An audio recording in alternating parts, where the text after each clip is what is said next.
Selamat datang di channel Cik Gentar, jangan lupa subscribe dan klik tombol loncengnya, agar Cik Gentar bisa tumbuh besar dan tidak jadi anak kecil terus, terima kasih. Bab 399.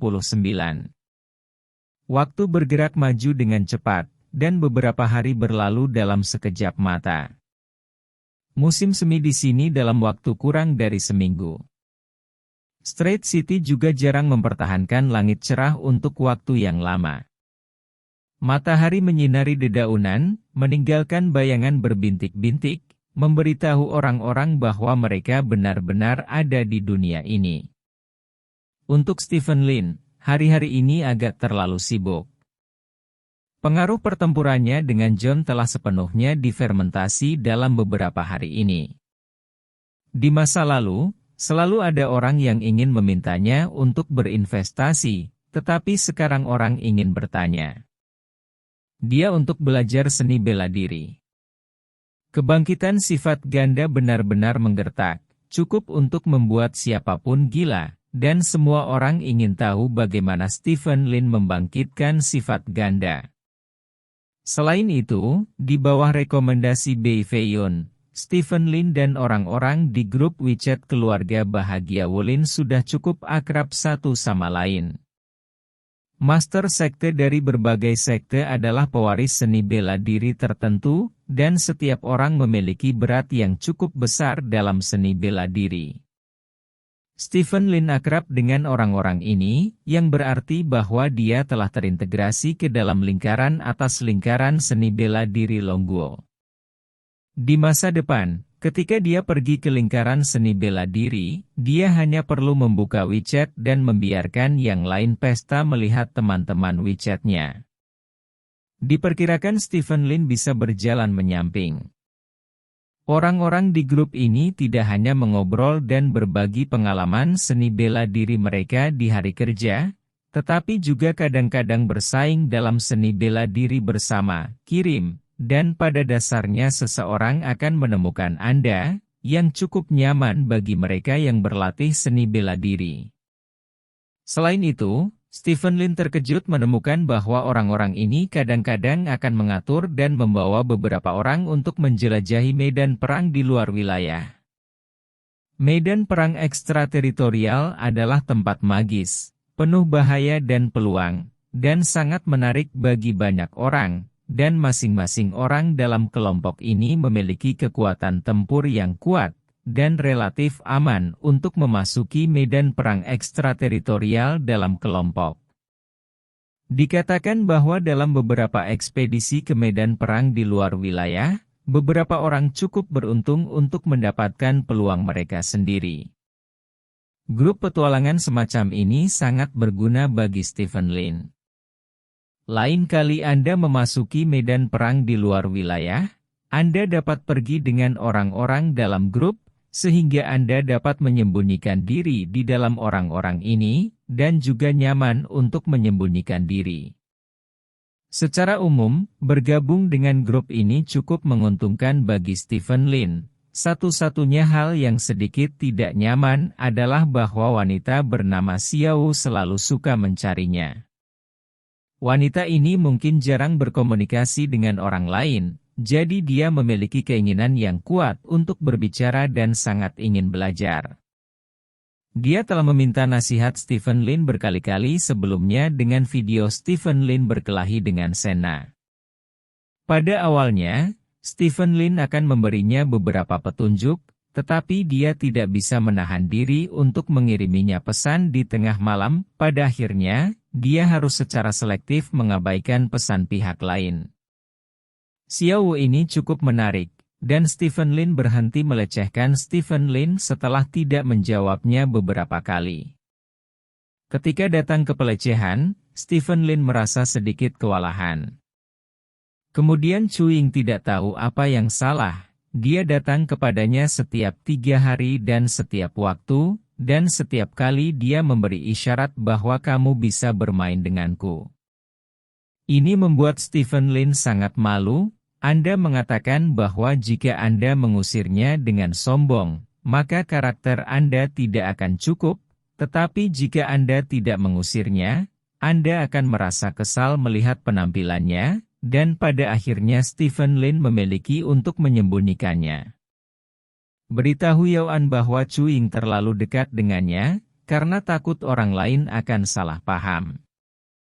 Yao An mendengar apa yang dikatakan Stephen Lin, dan pergi untuk berbicara dengan Chu Ying sekali, tetapi dimarahi oleh Chu Ying. Tetapi karena ini, Chu Ying menyerah dan terus mengganggu Stephen Lin. Sore ini, Chu Ying datang ke rumah sakit sendirian. Di Departemen Kebidanan dan Ginekologi rumah sakit, Chu Ying memeriksa tubuhnya sendiri, dan segera mendapatkan bahan pemeriksaan. "Kamu hamil," kata dokter dengan laporan tes Chu Ying. "Hamil?" Chu Ying terkejut dan berkata kepada dokter, "Sudah berapa lama?"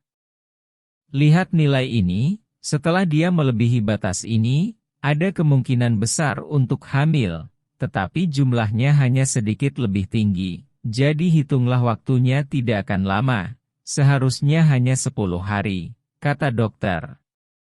10 hari? Chu Ying sangat gembira. Hitung waktunya. Lebih dari 10 hari yang lalu, itu adalah malam dia menghabiskan malam di Stephen Lin, dan dia memiliki hubungan malam itu. Terakhir kali dia memiliki hubungan dapat dilacak. Kembali ke itu lebih dari sebulan yang lalu. Ya, 10 hari, kali ini agak pendek. Saat ini, Anda perlu memperhatikan makan dan minum. Selain itu, cobalah untuk menghindari olahraga intensitas tinggi.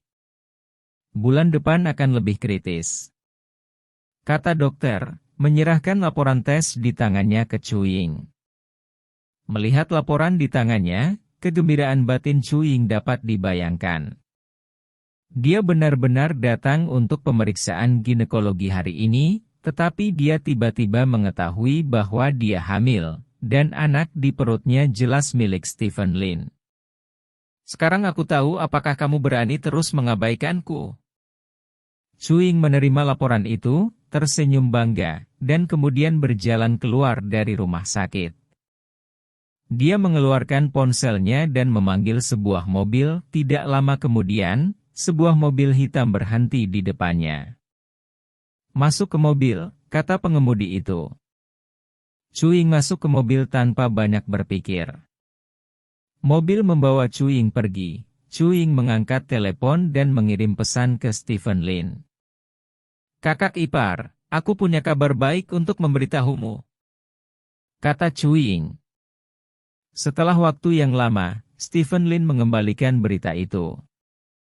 Chu Ying tersenyum, baru saja akan mengatakan bahwa saya hamil, tetapi pada saat ini, mobil tiba-tiba berhenti.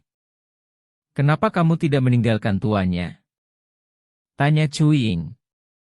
Sopir itu menoleh dan menyeringai, tiba-tiba mengulurkan tangan untuk menutupi wajah Chu Ying. Chu Ying hanya merasakan bau alkohol memasuki hidungnya, dan saat berikutnya, Chu Ying kehilangan kesadaran. Melihat Chu Ying pingsan, pengemudi menyalakan mobil dan terus melaju. Di tengah jalan, pengemudi membuat panggilan telepon dan keluar. Wanita yang berhasil mengendalikan Stephen Lin. Menurut berita dari rumah sakit, wanita ini hamil, dan kemungkinan besar adalah benih Stephen Lin, kata pengemudi itu. Itu bagus. Ujung telepon yang lain berkata dengan gembira, jika kamu hamil dengan benih Stephen Lin, itu akan memiliki nilai guna yang cukup, jadi aku akan segera mengirimnya ke sini. Ya. Di sisi lain, Stephen Lin menatap telepon dengan ragu. Apa kabar baik untuk Chu Ying? Sejujurnya, dia masih sedikit penasaran, tetapi setelah Chu Ying menjawab berita itu, tidak ada gerakan sama sekali. Ini agak aneh. Menurut gaya biasa Chu Ying, dia harus memiliki kembali ke berita. Setelah menunggu lama, Chu Ying tidak menjawab. Stephen Lin melemparkan telepon ke samping dan fokus pada masalah yang ada.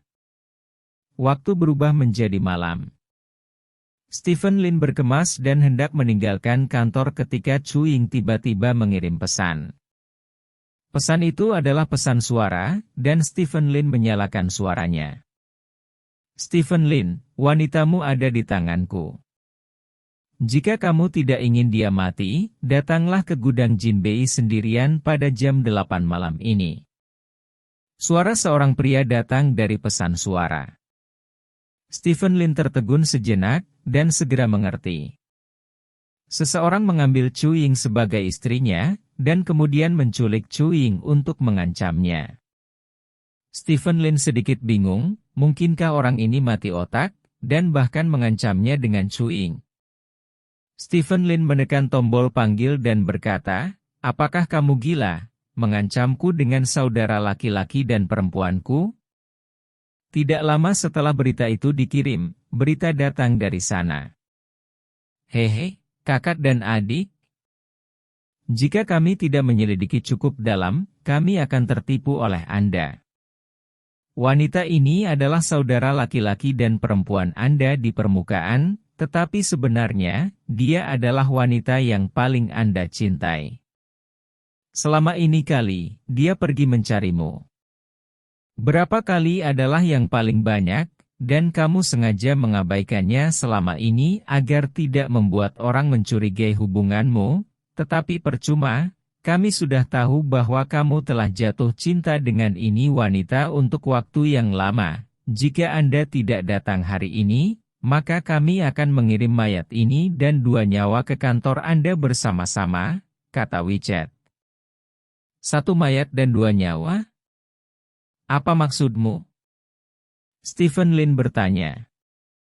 Kamu mungkin belum tahu, wanitamu sudah hamil dengan benihmu. Stephen Lin, aku sudah melewati kata, terserah kamu apakah kamu datang atau tidak, kata WeChat. Kali ini, Stephen Lin benar-benar bingung. Dia dan Chu Ying tidak pernah punya masalah, mengapa Chu Ying memiliki anaknya? Stephen Lin dengan cepat menelepon Dong Jian dan meminta Dong Jian untuk membantu menyelidiki lintasan kegiatan Chu Ying hari ini. Setelah memastikan bahwa Chu Ying telah ke rumah sakit hari ini, Stephen Lin menyuruh orang lain menyerang sistem rumah sakit, dan akhirnya menemukan laporan pemeriksaan Chu Ying di sistem rumah sakit. Laporan inspeksi memang menunjukkan bahwa Chu Ying sedang hamil. Persetan. Stephen Lin tidak bisa menahan diri untuk tidak memarahi. Chu Ying ini hamil, itu tidak ada hubungannya dengan dia. Kemungkinan besar, anak ini milik Yao An, karena Chu Ying mabuk hari itu, Yao An menghabiskan malam bersamanya, dan Stephen Lin mendengar suara dari lantai atas di tengah malam. Jika anak ini milik Yao An, maka Stephen Lin dianggap sebagai paman anak ini. Stephen Lin bisa acuh tak acuh terhadap hidup dan mati Chu Ying, tapi dia tidak bisa acuh tak acuh terhadap kehidupan keponakannya. Jika Yao Jing tahu bahwa dia sedang menyaksikan anak saudara laki-lakinya dibunuh, maka Yao Jing dan dia akan benar-benar tamat. Stephen Lin awalnya mengatur dirinya sebagai orang yang bernafsu untuk menghindari digunakan oleh wanita sebagai penguntit, tetapi dia tidak pernah membayangkan bahwa kali ini seorang wanita yang sama sekali tidak berguna baginya akan menjadi ancaman baginya. Chu Ying, itu harus diselamatkan. Tapi masalah ini sangat rumit. Jika pihak lain mengambil Chu Ying sebagai sandera, dia pasti akan diikat. Setelah pihak lain mengaturnya dengan benar, dia juga akan memiliki risiko yang sangat besar. Kali ini, dia harus menyelamatkan Chu Ying, dan pada saat yang sama, dia harus memastikan bahwa dia tidak akan dalam bahaya. Yang paling penting adalah dia tidak tahu siapa yang menculik Chu Ying.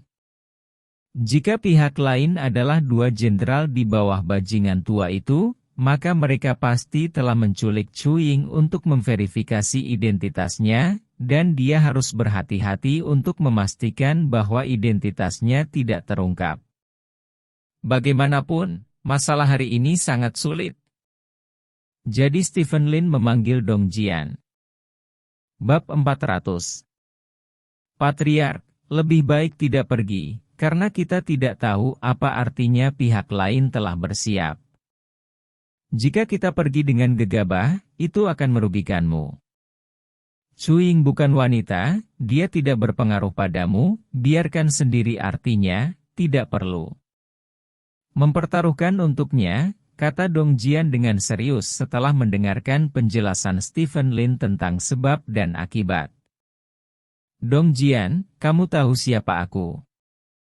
Jika Cuing tidak hamil anak, aku tidak akan melihat masalah ini lagi, tapi, sangat mungkin itu aku. Keponakan masa depan, tidak ada ruang untuk negosiasi tentang masalah ini, aku harus mengurusnya. Kalau tidak aku akan minta maaf kepada Yao Jing, kata Stephen Lin serius. Dalam hal ini, kita hanya bisa mencoba membuat masalah ini sangat mudah. Dong Jian berkata, dia tidak terus membujuk Stephen Lin, karena begitu Stephen Lin membuat keputusan, tidak akan ada perubahan. Ya. Stephen Lin mengangguk dan berkata, untuk memastikan tidak ada yang salah, mari kita gunakan semua orang yang tersembunyi dalam kegelapan. Apakah kamu benar-benar ingin menggunakan semuanya? Dong Jian bertanya dengan serius. Jangan berkelahi, atau lawan orang yang bersembunyi dalam kegelapan sekali dan untuk selamanya, kata Stephen Lin dengan cahaya dingin di matanya. Ya. Sampai malam. Stephen Lin pergi ke gudang Jinbei sendirian. Pada pukul 8, Stephen Lin datang ke pintu gudang di utara Jin. Pintu gudang hanya terbuka sedikit, dan seorang pria berjas hitam berdiri di pintu. Stephen Lin keluar dari mobil dan berjalan lurus. Pihak lain mengulurkan tangan untuk menghentikan Stephen Lin, dan kemudian meraba-raba tubuh Stephen Lin. Setelah memastikan bahwa Stephen Lin tidak membawa sesuatu yang mencolok, orang ini melepaskan Stephen Lin. Stephen Lin berjalan ke gudang. Gudang ini sangat besar, tetapi tidak terlalu banyak barang di gudang, hanya sedikit barang yang diletakkan di samping. Seseorang diikat ke sabuk konveyor kargo di gudang, dan orang itu adalah Cuing. Pada saat ini, Cuing sedang duduk di ban berjalan, Huarong memucat, dan ketika dia melihat Stephen Lin masuk, Cuing berteriak dengan penuh semangat. Kakak ipar, selamatkan aku, ipar. Stephen Lin sedikit mengernyit. Kurang dari 1 meter di depan Cuing ada gergaji besi yang berputar. Adegan seperti itu sangat mirip dengan beberapa adegan di TV. Stephen Lin tidak pernah bermimpi bahwa adegan seperti itu akan benar-benar muncul di sampingnya suatu hari nanti. Ada seseorang yang duduk di samping Cuing. Orang ini pernah bertemu Stephen Lin sekali, dan dia adalah orang kuat yang berhadapan langsung dengan Stephen Lin di penjara. Begitu orang itu muncul, dia memukuli Stephen Lin ke tanah, yang meninggalkan kesan mendalam pada Stephen Lin. Sebuah benda persegi ditutupi dengan kain ditempatkan di samping pria kuat itu. Selain pria kuat ini, ada banyak orang yang berdiri di sekitar gudang, dan semua orang memancarkan aura yang menakutkan. Dari napas ini saja, Stephen Lin dapat yakin bahwa semua orang di sini kuat. Adapun seberapa kuat itu hanya bisa diketahui setelah pertarungan. Lama tidak bertemu, aku buru-buru melirik hari itu dan mengira kamu hanya seorang seniman bela diri peringkat 10 biasa, tapi aku tidak berharap kamu menjadi monster dengan kualitas ganda yang terbangun, kata Stephen Lin, pria kuat yang dia miliki. Bertemu sekali. Siapa kamu? Stephen Lin bertanya. Perkenalkan diri saya, nama saya Chen Jie, ini adalah teman saya. Jawab pihak lain. Chen Ji. Stephen Lin mencari di benaknya nama-nama beberapa orang kuat yang pernah dia dengar, dan menemukan bahwa tidak ada orang nomor satu seperti itu. Lepaskan Chewing, aku bisa melepaskan masalah ini, kata Stephen Lin. Apakah kamu pikir itu mungkin? Kami telah menghabiskan begitu banyak usaha dan akhirnya menemukan pegangan yang cukup untuk mengancammu. Apakah kamu pikir kami akan membiarkannya pergi? Kata Chen Jie. Kakak ipar, selamatkan aku, ipar, aku sangat takut. Chewing menangis. Jangan takut, aku akan menyelamatkanmu. Stephen Lin berkata, menatap Chen Jie dan berkata, apa yang kamu inginkan? Jika kamu ingin menggunakan hidupnya untuk memaksaku dan membiarkanku melakukan apapun yang kamu inginkan, maka aku hanya bisa mengatakan kamu terlalu banyak berpikir. Aku punya garis bawahku, kamu tidak dapat menggunakannya untuk meminta apapun dariku. 1 nyawa tidak bisa mengancammu, dan 2 nyawa tidak bisa mengancammu? Tanya Chen Jie. Itu bukan anakku, kata Stephen Lin. Hehe, apakah kamu pikir aku akan mempercayainya? Stephen Lin, aku tidak akan memberitahumu sesuatu yang salah. Kali ini, aku benar-benar ingin mengundangmu untuk makan sesuatu, kata Chen Jie. Makan? Stephen Lin sedikit mengernyit. Chen Jie mengulurkan tangannya dan membuka kain di sebelahnya, memperlihatkan sebuah kotak di bawah kain. Chen Jie membuka kotak itu dan mengambil sesuatu darinya. Melihat ini, Stephen Lin mengerutkan kening. Itu seukuran kepalan tangan dan terlihat sedikit seperti apel, tapi warnanya merah darah dan tekstur keseluruhannya terasa seperti jeli. Selama kamu memakan benda ini, aku akan membiarkan wanitamu pergi, kata Chen Jie. Apa ini? Stephen Lin bertanya. Ini makanan yang enak, kata Chen Jie, membuka mulutnya dan menggigitnya, lalu mengunyahnya beberapa kali dan menelannya. Lihat, benda ini tidak beracun. Selama kamu memakannya, aku akan segera melepaskannya, kata Chen Jie. Stephen Lin mengerutkan kening dan bertanya, bagaimana jika saya tidak memakannya? Jika Anda tidak memakannya, wanita Anda dan anak masa depan Anda akan dipotong menjadi 2. Tombol ditekan. Tubuh Chewing segera maju menuju ban berjalan, dan berhenti kurang dari 10 cm dari ban berjalan. Ah! Chewing berteriak dengan penuh semangat, tubuhnya terus-menerus meronta dan mengencang, berusaha melepaskan diri dari gergaji mesin yang berputar dengan kecepatan tinggi.